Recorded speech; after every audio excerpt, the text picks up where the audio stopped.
सब ग्रुप है, सबका लिंक डिस्क्रिप्शन में है, आप लोग ज्वाइन कर लीजिएगा। तो चलिए शुरू करते हैं आज की करंट अफेयर्स। बात करेंगे सबसे पहले प्रश्न की। सबसे पहला प्रश्न आपकी स्क्रीन पे है कि केयर रेटिंग्स, एक रेटिंग एजेंसी है, केयर रेटिंग्स ने भारत की जीडीपी का अनुमान लगाया। भारत की जीडीपी का जो करंट वित्त वर्ष चल रहा है 2020 2021-22, इस 21-22 वित्त वर्ष में भारत की जीडीपी का अनुमान लगाया। तो कितना अनुमान है, आप लोगों के सामने चार ऑप्शन है। यहां से जो केयर रेटिंग्स ने जो अनुमान लगाया है वो कितना लगाया है, 9.2% वृद्धि का। देखिएगा 9.2% वृद्धि का अनुमान लगाया। लेकिन अगर केयर रेटिंग्स की बात करें तो मैंने जब आपको अप्रैल में पढ़ाया था तो केयर रेटिंग्स ने ही भारत की जीडीपी का जो प्रतिशत बताया था, वृद्धि दर बताया था, वो 10.2 था। लेकिन कोरोना वायरस के कारण, कोरोना वायरस दोबारा से दूसरी लहर के तौर पर भारत में दोबारा से फैल गया है। इसी कारण से अब जो केयर रेटिंग्स है उसने 10.2 से कम करके 1% की कमी करते हुए अब कर दिया है 9.2% की वृद्धि का। तो ये तो थी जानकारियां पहले प्रश्न से। लेकिन केवल इतनी सी जानकारियां नहीं रहेगी, बल्कि मैं आपको आज 3-4 और रेटिंग्स की एजेंसी से बताऊंगा कि जीडीपी का कितना अनुमान लगाया गया है। तो इसके बाद में इस प्रश्न के आगे चलते हैं। देखिएगा 9.2% वृद्धि का अनुमान लगाया है केयर रेटिंग्स ने। अगर अप्रैल 2021 की बात करी जाए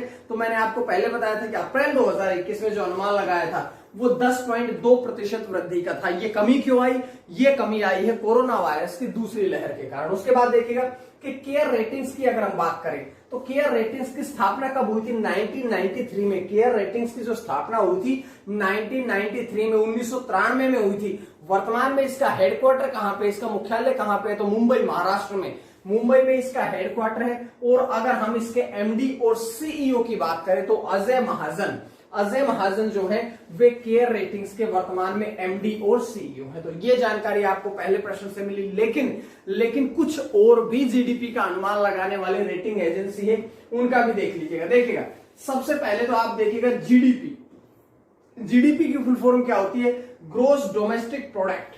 ग्रोस डोमेस्टिक प्रोडक्ट जो है वो जीडीपी की फुल फॉर्म है। अब बात करेंगे देखिएगा कि केयर रेटिंग्स के बाद एचडीएफसी बैंक ने जो अनुमान लगाया है वो 10% वृद्धि का है। लेकिन इससे पहले ये कितना था? इससे पहले था ये 11.5% वृद्धि का। उसके बाद में संयुक्त राष्ट्र ने जो अनुमान लगाया है वो है 10.1% वृद्धि का। मूडीज ने, जो इंटरनेशनल एजेंसी है, मूडीज ने वृद्धि दर लगाया है 9.3% वृद्धि, 9.3% वृद्धि।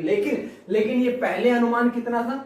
पहले अनुमान था ये 13.7% वृद्धि का। और अंत में आते हैं नोमुरा ने 12.6% वृद्धि से घटा करके अब कितना लगा दिया है? 10.8% वृद्धि का। तो इस प्रकार से आपको केवल केयर रेटिंग्स ही नहीं बल्कि केयर रेटिंग्स के अलावा 4 एचडीएफसी बैंक, संयुक्त राष्ट्र, मूडीज और नोमुरा, इन 4 रेटिंग एजेंसी के द्वारा बताई गई जीडीपी का अनुमान भी आपको ज्ञात होता है। तो ये थी जानकारी है पहले प्रश्न से। उसके बाद आपके स्क्रीन पे है अगला प्रश्न। अगला प्रश्न क्या है कि इजराइल ने किस स्थान पर हवाई हमले किए हैं? इजराइल देश ने किस स्थान पर हवाई हमले किए हैं? तो आप लोगों के पास 4 ऑप्शन है कि इजराइल जो देश है इसने कौन से स्थान पर अब हवाई हमले किए हैं। तो ये जो हवाई हमले किए गए हैं ये किए गए हैं गाजा। मतलब ऑप्शन बी जो है वो आपका यहां से राइट आंसर होगा। ऑप्शन बी गाजा पर अब हवाई हमले किए हैं। और ऐसा कहा गया है कि 2014 के बाद से पहली बार इतने ज्यादा, लगातार 100 से ज्यादा हवाई हमले हुए हैं। क्या है जानकारी है, पूरी बात करते हैं। देखिएगा कि गाजा के विभिन्न क्षेत्रों में इजराइल ने हवाई हमले किए हैं। 2014 के बाद से गाजा पर सबसे तेजी से किए गए हमले 2014 के बाद से, मैं आपको पहले बताता हूं। देखिए गाजा और इजराइल जो है इनके बीच में तो पहले ही विवाद चल रहा है। इसी बात को ध्यान में रखते हुए क्योंकि मुस्लिम इलाका है और वो अपना प्रशासन चाहते हैं, वो अपना विस्तार चाहते हैं। इसी कारण से पुराने जो फर्स्ट वर्ल्ड वॉर था, सेकेंड वर्ल्ड वॉर था, उस समय से ही इन दोनों देशों के बीच में, फिलीपींस और इजराइल के बीच में लड़ाई झगड़े चल रहे थे। तो इसी बात के कारण बीच में आगे ये आपके सामने आता है। और इससे पहले हमास ने इजराइल की ओर रॉकेट दागे। देखिएगा अब तो इजराइल ने गाजा पे हवाई हमले दाग दिए, लेकिन गाजा के जो क्षेत्र संगठन है हमास जो क्षेत्र संगठन है, इस हमास ने इससे पहले इजराइल पर हवाई हमले किए थे, उसके जवाब में इजराइल ने दोबारा गाजा पर कर दिए। तो ठीक है, ये बात देखिएगा। अब इजराइल के बारे में, इसके हमास क्या है, हमास के बारे में हम आगे पढ़ेंगे, अगली स्लाइड में पढ़ेंगे, लेकिन उससे पहले आप जरा थोड़ा सा इजराइल के बारे में पढ़ लीजिएगा। इजराइल की राजधानी कहां है, यरूशलेम। यरूशलेम के बाद में बात करते हैं, मुद्रा कौन सी है, तो इजरायली शेकेल। और बेंजामिन नेतन्याहू जो है वे पीएम है, प्रधानमंत्री है कहां के इजराइल के। तो ये तो जानकारी हमने इजराइल के बारे में पढ़ ली। अब इजराइल समाप्त होने के बाद में हमने कहा था कि हमास के बारे में पढ़ेंगे। हमास क्या है, तो देखिएगा हमास क्या है। हमास जो है ये फिलिस्तानी एक सुन्नी मुसलमानों का संगठन है। फिलिस्तान मैंने पहले बताया था, फिलिस्तान और दूसरा जो आपका इजराइल था, इनके बीच में सेकेंड वर्ल्ड वॉर और फर्स्ट वर्ल्ड वॉर दोनों से ही युद्ध चल रहा था। वो फिलीपींस नहीं था, गलती से हुआ था, फिलिस्तान है। इन दोनों के बीच में फर्स्ट और सेकेंड वर्ल्ड वॉर से युद्ध चल रहा था। अब देखिएगा, ये जो हमास है, ये हमास एक सशस्त्र संस्था है, एक सशस्त्र संस्था है जो कि फिलिस्तानी राष्ट्रीय प्राधिकरण की प्रमुख पार्टी है। उसके बाद में देख लीजिएगा कि इसके गठन की अगर बात करें तो 1987 में 1987 में हमास का गठन हुआ था और मिस्र और फिलिस्तीन के मुसलमानों ने मिलकर के इसका हमास का गठन किया था। उसके बाद में बात करेंगे इसका उद्देश्य क्या है, तो इसका जो मुख्य एम है, इसका जो मुख्य उद्देश्य है वो ये है कि इजराइल प्रशासन के स्थान पर, इजराइल देश के प्रशासन नहीं बल्कि इजराइल प्रशासन के स्थान पर इस्लामिक शासन की स्थापना करना, इजराइल के स्थान पर इस्लामिक शासन की स्थापना करना ही हमास संस्था का मुख्य उद्देश्य है। तो ये जानकारी आपको यहां से मिली। उसके बाद में देखिएगा अगला प्रश्न आपकी स्क्रीन पे, प्रश्न नंबर 3 आपकी स्क्रीन पे आता है कि भारत पेट्रोलियम कॉर्पोरेशन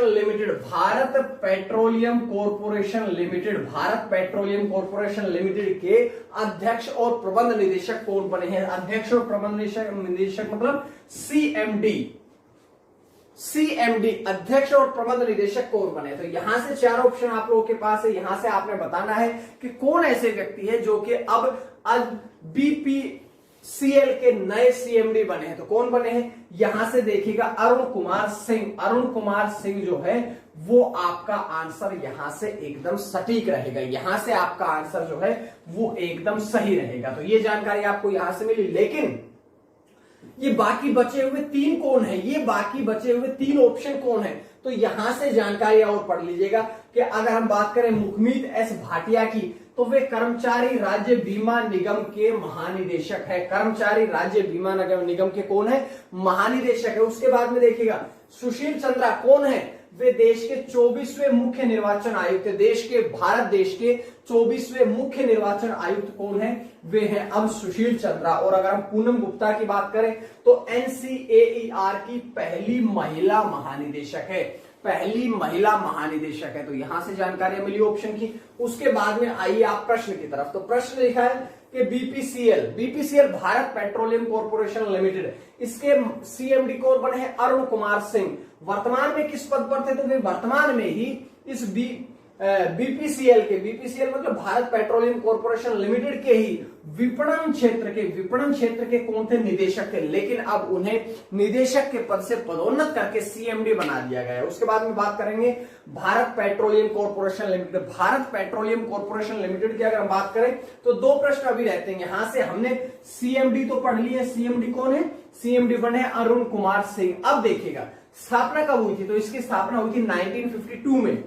मुख्यालय कहां पे है, तो इसका मुख्यालय है मुंबई में। तो ये जानकारी आपको भारत पेट्रोलियम कॉर्पोरेशन लिमिटेड से भी मिल जाती है। तो इस प्रकार से आपका जो तीसरा प्रश्न था वो आपका समाप्त होता है। अब बात करते हैं चौथे प्रश्न की। चौथा प्रश्न क्या है कि हर घर जल वाला केंद्र शासित प्रदेश कौन सा बना। अब ऐसा कौन सा केंद्र शासित प्रदेश है जो हर घर जल वाला बना है। तो 4 ऑप्शन आप लोगों के पास है। यहां से आप लोग देखिएगा कि कौन सा ऐसा राज्य है, राज्य नहीं, केंद्र शासित प्रदेश। राज्य की बात नहीं, हम स्टेट की बात नहीं कर रहे हैं, ये बात ध्यान रखिएगा।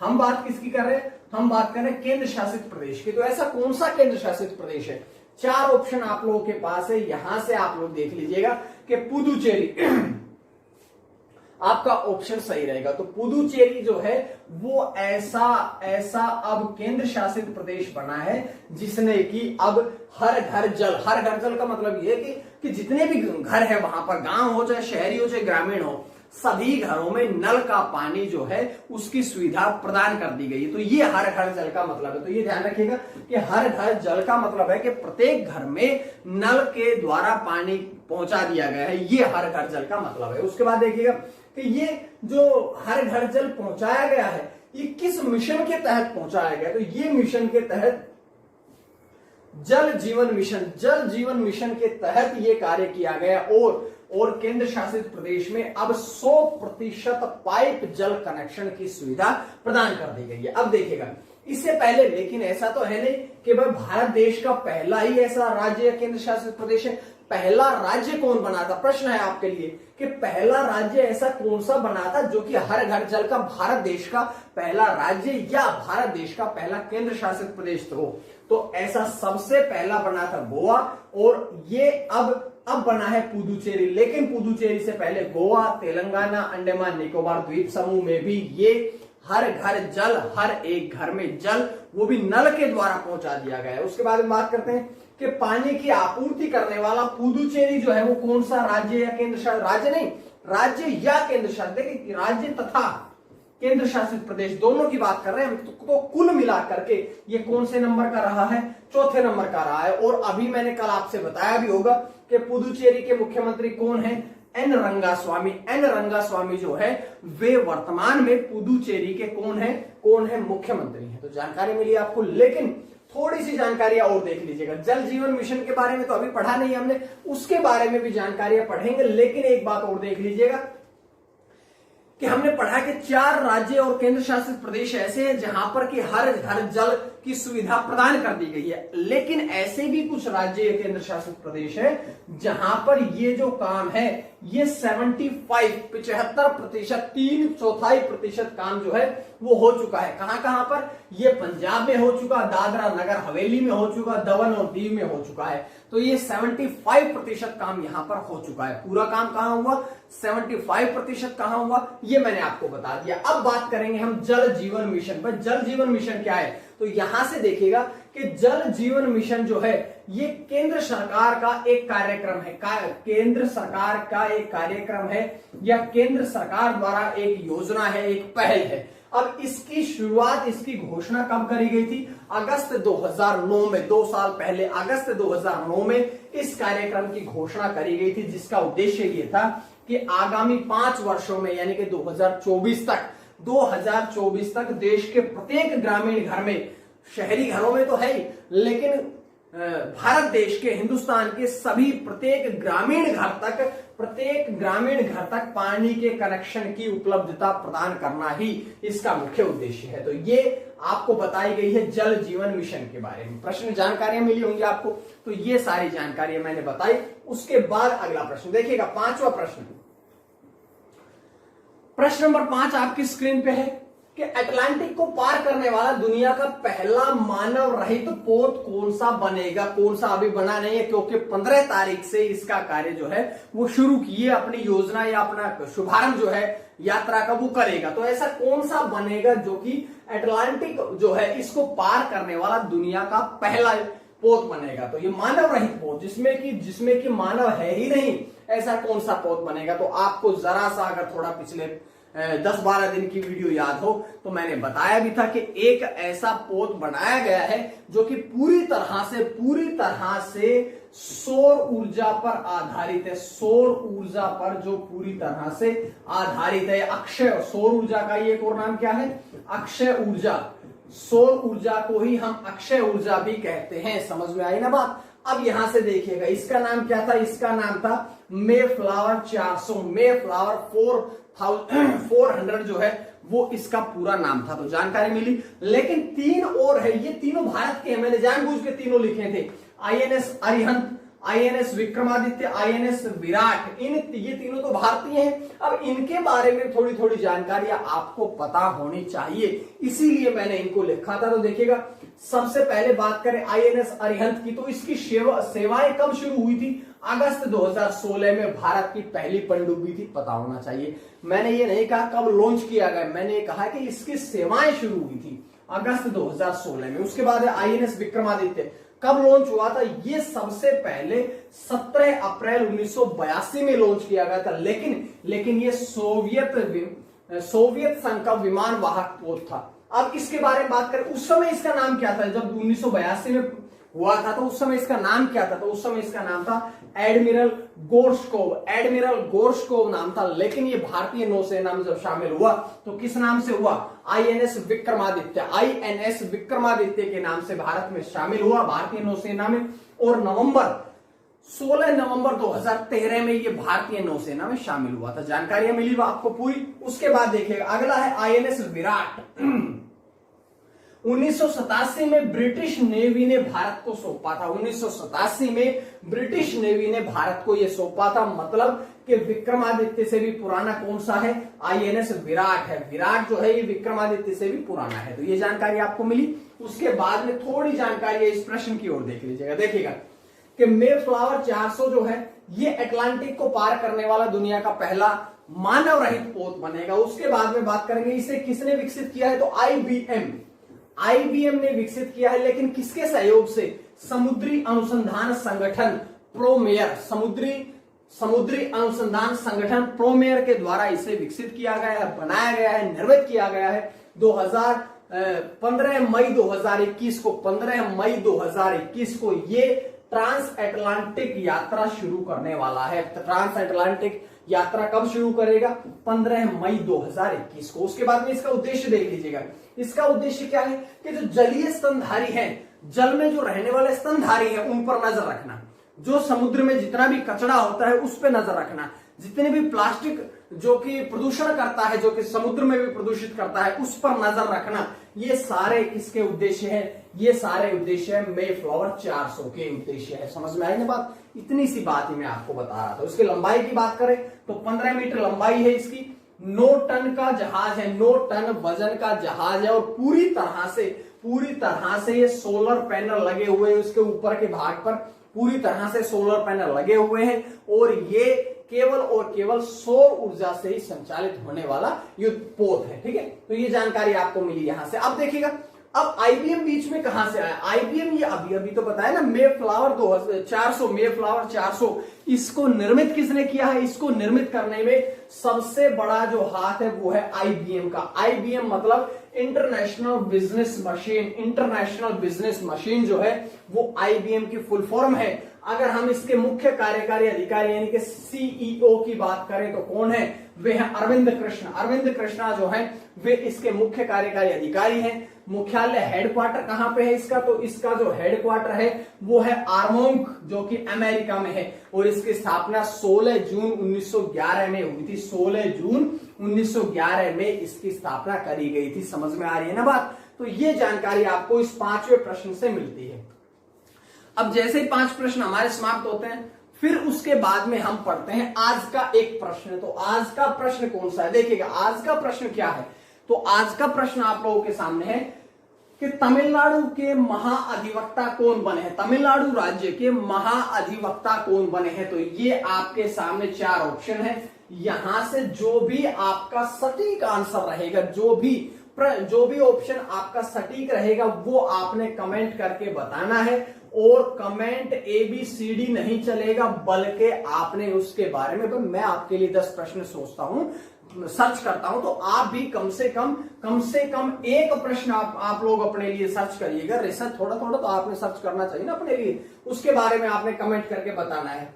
अब कल मैंने आपसे प्रश्न पूछा था कि life in the clock tower valley पुस्तक किसने लिखी है, तो किसने ये पुस्तक लिखी है। इस पुस्तक को लिखा है शकूर राथेर ने। बड़े शानदार, 2 बड़े ही शानदार जवाब आया आपके। सबसे पहले है अमित बघेल, शायद उनका ये पहला ही कमेंट है। और पहले ही कमेंट को हमने दर्शा दिया है स्क्रीन पे कि life in the clock tower valley भारतीय प्रेस ट्रस्ट PTI के पत्रकार शकूर राथेर ने पहली पुस्तक है, ये उनकी पहली पुस्तक। उसके बाद आज दोबारा से इतना शानदार जवाब दिया है धीरज दुबे ने एक और शानदार जवाब दिया है आज, क्योंकि कल भी उन्होंने बड़ा अच्छा जवाब दिया था कि स्पीकिंग टाइगर द्वारा प्रकाशित, किसने प्रकाशित करी है? स्पीकिंग टाइगर द्वारा प्रकाशित पुस्तक कश्मीर के प्राचीन, अतीत, वर्तमान और हमेशा उसके भविष्य के बारे में बात करता है। एक नया उपन्यास कश्मीरी घाटी में कई प्रेम कहानियों के माध्यम से रोजमर्रा की जिंदगी और भावनाओं के बारे में एक अंदरूनी सूत्र प्राप्त करता है। ये तो उन्होंने कहीं से लिया होगा। उसके बाद में देखिएगा कि life in the clock tower valley press trust of India के पत्रकार शकूर राथेर की पहली पुस्तक है, स्पीकिंग टाइगर द्वारा प्रकाशित करी जाएगी। और कश्मीर के अतीत, बहुत शानदार बात कि इस पुस्तक में क्या है, जो ऊपर लिखा है वो इशारा तो है कि वे किसके बारे में बताती है, ये सारी की सारी कश्मीर के प्राचीन, वर्तमान और आने वाले भविष्य पे चर्चा करती है। बहुत शानदार जवाब दिया। उसके बाद भी लिखा है कि कश्मीर के बारे में ऐतिहासिक और राजनीतिक जानकारी के साथ साथ पर्यावरण के मुद्दे भी शामिल है। इसके बारे में शायद ही कभी बात की जाती है। बड़ी शानदार बात कही कि जहां कहीं भी वादियों का वर्णन किया जाता है, जहां कहीं भी सुंदरता का वर्णन किया जाता है, तो कश्मीर की घाटियों का वर्णन जो है वो सदैव किया जाता है। ठीक है, बहुत बढ़िया, आपको बहुत बहुत बधाई। उसके बाद हम बढ़ते हैं प्रश्न नंबर 6 की तरफ। तो प्रश्न नंबर 6 क्या है?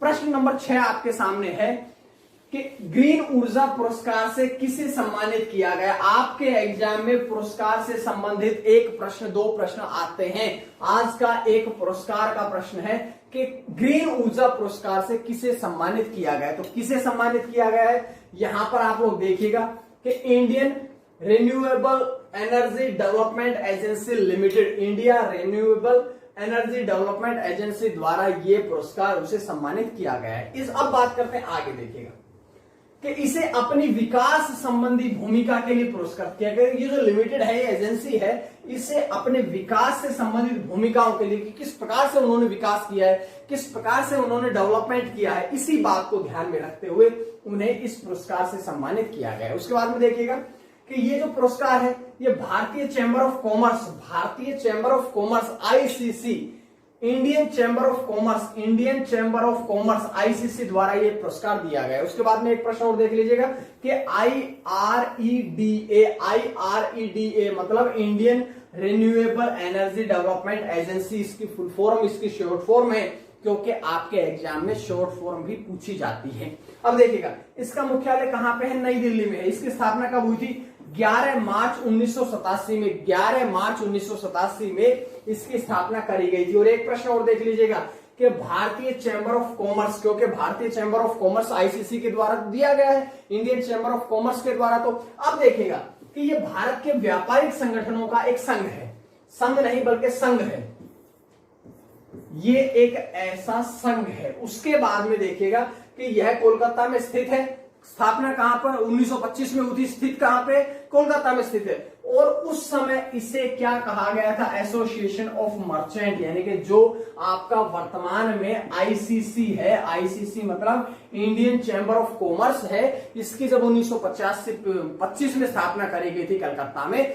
तो उस समय इसका नाम क्या था?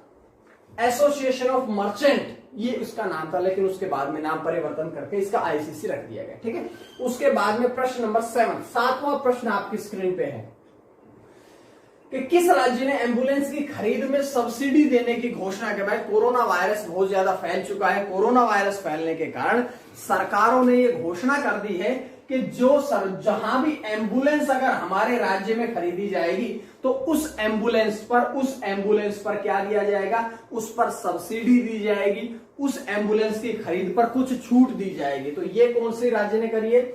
ये घोषणा करी है बिहार ने। मतलब कि बिहार राज्य में ये घोषणा करी गई है कि यहां से अगर आप एम्बुलेंस खरीदोगे तो आपको कुछ सब्सिडी भी प्रदान की जाएगी। अब बात करते हैं थोड़ी और बातें।